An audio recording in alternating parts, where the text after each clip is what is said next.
Hi there team, Coach Alexa here. I had a question in over the weekend about race and long run fueling.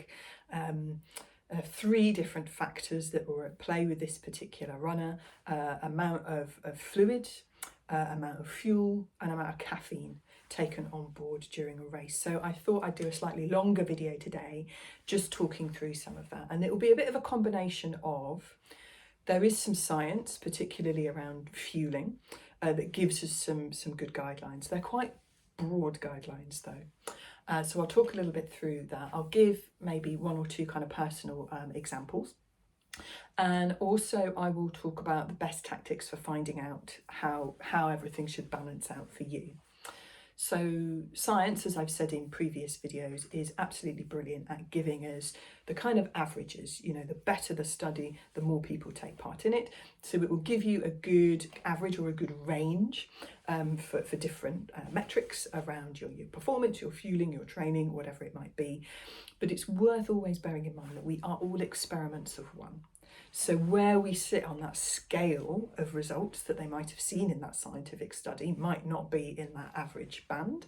And so, you know, doing almost a little bit of science on yourself to work out what works best for you is absolutely the best way to go to find out how you can get the most out of hydration, fuel and caffeine. So let's start with fueling to begin with. Some broad high level things from some of the studies, just as to kick us off. One, if you're doing a run over approximately 75 hour and a quarter minutes in total, you should be taking on some sort of fuel during that run. It will help you maintain those energy levels. It will mean that you don't drop off in performance because you're running low on glycogen, the muscles, the energy, the energy the muscles uses, which is made from carbohydrate. The body kind of creates some carbohydrate before you get to the end of the run. Second bit of useful information, when they've done studies on kind of grams of carbohydrate to take on board per hour, the science says somewhere between 25 and 60 grams of carbohydrate an hour. Now that's quite a big difference. I mean, it's between 2.5 times the difference between those two numbers. So we'll come back to that in a little bit. The final one is that it takes around half an hour for the quicker release energy, so that the sugar end of the carbohydrate spectrum, to get from your mouth to your muscle cells. It's got to go all the way through your digestive system into the bloodstream to the muscle cells, and that process takes at least half an hour. So little and often when it comes to fueling during run is a good plan. So let's look back to this guidelines of 25 to 60 grams of carbohydrate per hour. How do we figure that out? Now, with everyday food that you're cooking at home, it's slightly more guesswork. Most things that you buy from the supermarket, like a box of pasta, for example, will have a little nutritional information on the back. It will tell you normally per 100 grams of the food, how many grams of that is carbohydrate, and normally there's a subset to that which says of those carbohydrates how many of them are sugars, because sugars are a type of carbohydrate. So that how many grams of carbs will also be on the back of energy gels, sports drinks, bars, etc. So you can start to look and plan and make a note of, okay, how many grams of carbohydrates am I taking on board before my run and during my run? And I would highly recommend making a note of that. Keeping a note in your training diary or a spreadsheet on your computer, or however you do it. How many grams of carbohydrates did I take on board on average, throughout the run per hour? And what form were they in? Was it, a gel or whatever? Make a note of all of that, because to find where you sit in between that 25 grams and 60 grams of carbohydrate per hour is a really important and useful thing to do. Why does it vary that much? So part of it is down to our digestive systems, kind of their throughput, and how much we can digest and distribute into our body depends on, our stomach, our intestines, and the various other systems in our bodies and chemicals that are a very complicated process into how our body breaks down what we eat, turns it into energy and transports it around the body to where it's needed. So that's one factor behind that difference in range. And the other key one is size of person. So how much energy you actually need per hour will vary. Men generally, higher muscle mass, or people with higher muscle mass, let's say, let's not make it about men and women, people with higher muscle mass will generally have a higher kind of resting calorific burn rate, because muscles kind of sit there burning calories in the background the whole time. So somebody who's quite tall, broad-shouldered, lots more muscle mass will potentially have a higher, gram of carbohydrate per hour requirement when they're exercising, to somebody who is, narrow build, shorter, and a lower muscle mass percentage. So those are the sort of factors that are at play there. And also it changes with practice. As an endurance runner, the first time maybe that you started building up that distance, started fueling your long runs, it might have felt a little bit odd. It does for some people when they're starting to try and eat and run at the same time. But you gradually get used to it. You train up your brain to know how to do that, and you train up your digestive system to be able to process more. So it will change a little bit with training as well. But yeah, keeping a note of diary, grams of carbohydrate per hour, what sources you got them from, but also really importantly, how did you feel during that run? Did you feel like your energy levels were good at the end? Did you feel like you could have kept going? If you train with a watch that does heart rate and pace and all of that sort of stuff, you can maybe look at those graphs at the end. And if your heart rate was starting to creep up and your pace was staying the same or dropping down, taking out hills out of the equation, then that's a sign that either you've not quite got enough fuel in you, or you've not got enough water, hydration. And also how you feel in terms of your digestion.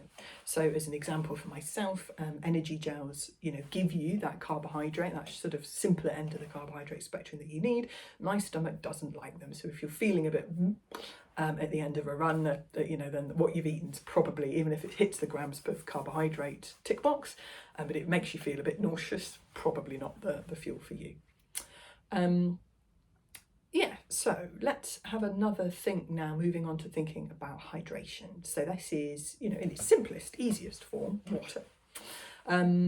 As we kind of cross over between those two topics, there are lots of products out there, sort of like from Coca-Cola through to, Lucozade Sport to Tailwind, where you're adding carbohydrates to your water. A little bit of evidence coming out now to say that might not be the best strategy from a fueling and hydration point of view together. Sometimes it might be better to separate them, just in terms of how the body deals with those nutrients. But that aside, it's a little bit of a personal preference thing as well. I personally like clear, crisp water because I find it a lot more refreshing than when it's got other stuff in it, and I have my food separately. So again, something to experiment with a little bit. Hydration more generally, thirst is a really, really good indicator about whether or not you need to drink. If you've got that dry mouth and you're feeling thirsty, you need to drink something. If you're not, you probably don't. Hydration also varies according to body type. So, again, sort of generally kind of larger, broader people who weigh more will need to sweat more in order to cool that larger body down efficiently. And also a huge effect of the weather on hydration. So you can imagine on a 28-degree day where it's sunny and maybe a bit humid, you are going to need a lot more water to come on board than if you were running at this time of year. I think it's 10 degrees and sort of a little bit of a breeze and slightly cloudy outside with me at the moment, so I wouldn't need as much water on a run today. A good way of getting feedback after the runs as to whether you had enough water is the colour of your wee. We are aiming for a light straw yellow colour, which is a good level of hydration. Any darker than that, you should have drunk more. If your wee is basically the colour of water, so it's getting lighter than that light yellow straw colour, then you've drunk rather a lot. Again, using that feedback method, getting to know what works for you from a hydration point of view works really well. And, of course, if you're getting to the point where you need to stop for a wee quite regularly on a long run, then, you may be, if you're weeing every 45 minutes on a long run, for example, then you're probably drinking a little bit too much water. Caffeine is an interesting one, isn't it? So caffeine is a performance-enhancing drug. It's a stimulant. It lowers our perception of effort. So you can imagine that towards the end of a marathon, that might be good to give us a little bit of a pep in our step, a bit of an energy boost, lower that effort perception, enable us to maintain our pace or maybe push on a little bit. Caffeine used to be on the banned list for, you know, Olympic and professional level athletes until they realised it's a little bit unfair because it's so common in society. And it's also in natural foods. So chocolate, particularly dark chocolate, contains caffeine. It's not just teas and coffees. Green tea contains caffeine. A lot of herbal teas have green tea as an element to them. So, you know, check to see if there's a, you know, sneaky bit of caffeine sneaking into your herbal teas. And also things like Coca-Cola, lots of energy drinks, you know, got caffeine in them. Also lots of other weird and wonderful stimulants, which is a whole other topic. So, you know, yeah, have a bit of a think about your current caffeine intake. So I coached a runner a few years ago who was, when we started to build up the duration in the final kind of couple of months of her marathon training plan, she'd go out on these long runs and within about an hour and a half, 2 hours, she'd be getting really dreadful headaches. And we worked out after a little bit of head scratching, it was because she was drinking just standard working days and at the weekends between 10 and 12 cups of coffee a day. And when she was out for her long run on a weekend morning, it was the longest time she'd spent without a cup of coffee or caffeine of any sort, and she was effectively getting withdrawal symptoms. So we were having to plan her caffeine intake in her long runs to avoid that withdrawal. So it's good to just get a little bit of a sense of how much caffeine do you drink day to day anyway, because that has the biggest impact on what effect any caffeine related gels or sweets or whatever that you take on your run will have on you. So me, for an example, the only caffeine I have is maybe 1 or 2 squares of dark chocolate and a cup of green tea a day, so really quite low levels. If I was to take 3 caffeine gels in a half marathon, my heart rate would be all over the place. My energy levels would go up massively and then crash quite a lot. I'd probably need to go to the loo, and I would feel pretty dreadful at the end. So, you know, it varies person to person. So have a little bit of a look at how much caffeine you're drinking on average per day. So what's your baseline of caffeine? Because when you're drinking a normal amount of it, it doesn't actually act like a particularly good stimulant anymore. You're more maintaining the status quo. You'll notice if you drop it, you'll feel a bit rubbish, but you need that extra little bit of caffeine to actually get the performance enhancing effect. So getting that baseline, and it can be a bit difficult to do because 1 cup of coffee, the amount of caffeine in it varies hugely depending on the beans that we used, how it was prepared, etc, etc. So a bit of a guess though on your caffeine intake throughout each day on average. And then if you want to, it's ideal on a longer run or race to try and match that, because otherwise you'll start feeling a bit rough, get those withdrawal symptoms. But if you want that performance enhancement, maybe at the end of a long run or a race, then, you know, up the caffeine a little bit with a, you know, a gel or some sort of plan to just up that caffeine intake for that final hour maybe. You know, it is a performance enhancer, so it's, you know, it's a useful tool. The downsides of taking on too much over and above what you're used to, your baseline, is it will peak that heart rate. Your heart rate will go up. It is a stimulant, so it will kind of peak that heart rate. And if you have too much, it will start making you feel a little bit jittery and potentially a little bit weird. It also it can act as a stimulant on our digestive system as well. So makes you more likely to need to go for a poo. And it's a mild diuretic. It's not dehydrating like people think, but it is a mild diuretic and it will make you wee more often. So, you know, balancing that in a long run or race situation, there are some pros and cons. But again, it varies massively depending on what your kind of caffeine baseline is, how much you're used to, and therefore how much you either need to match, or if you want that performance enhancing effect, take a little bit more on. Yeah, so a bit of a longer video today, but I hope that was useful. I hope that gives you some food for thought.